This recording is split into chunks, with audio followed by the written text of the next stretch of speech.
and his daughters and Teresa. And that is why he wrote this. Good or bad, but let's just face it. I mean, there was panic behind the scenes over this for Hey, days. what do you make of Gia taking a bigger role? Like, do you think Gia is kind of the Kim Kardashian and Teresa is the Kris Jenner? I mean, that's a little bit of a stretch, but Kim and Kris are like they Are always you kind of like comparing Teresa Giudice to one of the most brilliant business minds? One of possibly the most brilliant marketing mind ever. One of them. No, I'm not, but I'm comparing it in the way of Gia seems to be working overtime. I almost see Gia trying to emerge as the Kris Jenner, right? She's giving interviews now and she's an adult, so she should. And I think she's being set up in the way of like she is going to take a bigger role in whatever is next for Teresa and Louie. But you know what I mean? I've seen her on podcasts now. She's talking about her finances and investments. And it seems like she's really with her mom, to your point, working it behind the scenes. And I'm just saying, do you like what you've seen of Gia? now, and she also has said, and I guess I get this point, I do agree with this point. She's like, I don't know why every time I speak up or say something, people are like, why is she getting involved? She's like, I mean, I understand you met me as a child 14 years ago. I mean, what's 22 minus 14? You met me as a child. I'm now 22, 23. I'm an adult. So I can have an opinion. I mean, I do agree with that. Like, just because the woman started in the janitor's room mopping the floor, she's now the senior vice president of the company. We got to think of her as, the leader of the company now, because that was 14 years ago. So I do think that she's an adult, and I think she has a right to have an opinion and weigh in. I don't get as hot and bothered as everyone else. I don't know. I mean, What'd you make of her? She went on a podcast and she said, "I'm paying my own bills these days. I've leased a Porsche, but I'm still living at home." And then she got destroyed. People were like, "Bitch, if I lived at home, I'd be leasing a Porsche too."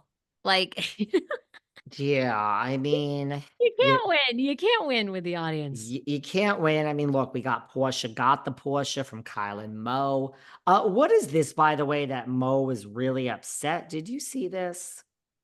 He's really upset Yeah, I about did. something. Is it that the paparazzi are following him all around? Mauricio. Mauricio. I think it's that Is it he's that? upset that they're following him all around and they're taking his new they're following him and the new girlfriend. And by the way, Nick Carter just sued his rape accuser for 2.5, alleging she intentionally defamed him. God, it's Oh, I getting want to crazy. ask you about that in another story. I'm not surprised. Mo apparently has been working overtime with some leaks. And essentially, he thought that going on this Grecian holiday with the new gal friend would maybe make Kyle a little bit jealous and make Kyle want him back. Had the Is opposite. that what people are saying? Is That's that what why he did the reality it? blurb is saying. Yeah, they're saying that. And then What, that he only did this for to to get get Kyle Kyle's back? attention, Well, and it backfired. And and is Kyle, that and is final that straw. true? Because I mean, she's 33. I mean, it looks like he's having a good time. You think he's set and you think he's doing all this to get Kyle back? Wow. I hope not, for his sake. Well, you think Kyle's done? Well, I mean, no offense to Kyle or anything, but like, I thought he might really like this girl for a minute.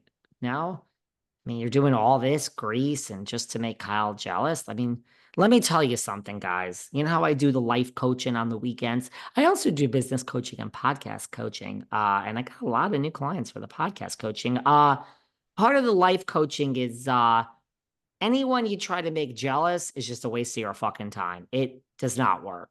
Like the person you're trying to make jealous, you're trying to make jealous because they don't care.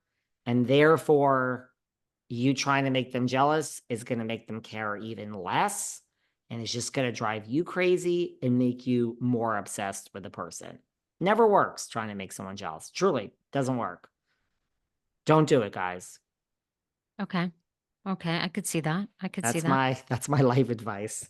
I don't know. So, There doesn't seem to be much movement there with their marriage because they still haven't filed for divorce. They just remain separated. Now, look, you and I have talked about this. I think their finances are pretty deeply embedded. So I'm sure there's a lot to figure out there. And maybe they don't hate each other. So it's like, let's just see what's the rush. We're free to go do what we want. What's the rush? Our kids are mostly grown. Portia is 16. she is. Here's something for you. Meredith Marks, Miss Marks, was just on. Just did a podcast, and I don't know which one, but I'm sure it's an important one. Oh, Jeff Lewis and Andy Cohn called in, and Mr. Cohn did not give a start date, so we have October for RHONY. So it'll be after October, I assume November. And rumor is Beverly Hills is December. But Andy has said the new cast. Now we're not breaking up who's a friend and who's not a friend. We have the usuals: Heather, Lisa, Meredith, Angie, Mary Cosby, Whitney. And then we have the three newbies. These are not all full-time. Brittany with an I already have issues with that. Bronwyn, we have another Bronwyn, guys, B-R-O-N, but it's spelled differently. Let me caution you. Spelled differently, B-R-O-N, Bronwyn, B-R-O-N-W-I-N. That's not how my friend Bronwyn spells it. And newbie Melanie Workman. So we have three new girls. And Andy Cohn says that RHOSLC is fresh. And here we go again. Starts with a bang. And Meredith says, don't underestimate just because you haven't heard all the grumblings. Let's not forget we're the cast that kept Reality Volunteers a secret. So just because you haven't heard anything doesn't mean it's not a bomb. Come on, taste. Hey, what do you think Montesi. of this is kind of switching gears a bit, but out in the Hamptons, apparently this Candace Miller, this mom influencer whose husband took his own life because they were basically in financial ruin, even though they pretended they had this globe-trotting lifestyle. She's been the talk of the Hamptons. I mean, do you see this as a reality show offer here? She's apparently moving from your neck of the woods to Miami. I'm She kind has been of the talk of the fascinated by her. Hamptons. It's not an overstatement for everyone who's not here. She has been the talk of the Hamptons. Look, is she moving to become part of Snowbirds? Currently filming for Bravo. The difference is, I mean, I told you, I know Anna Rothschild, Cindy Geyer, the people that are in the mix for Snowbirds, it is real friends, which gives it some legs. I just think that says something about our society, something about the Hamptons, you know, how exhausting. The Hamptons is so many different things. It could be so casual out here. You can have, yes, I know you have to deal with the $40 martini with a tip. That's only at La Bib, but difference. So I guess that isn't really the definition of casual, but my point is you don't have to go to all these benefits and everything out here. There is a way to really do the Hamptons low key. I just think says a sad statement of like the man took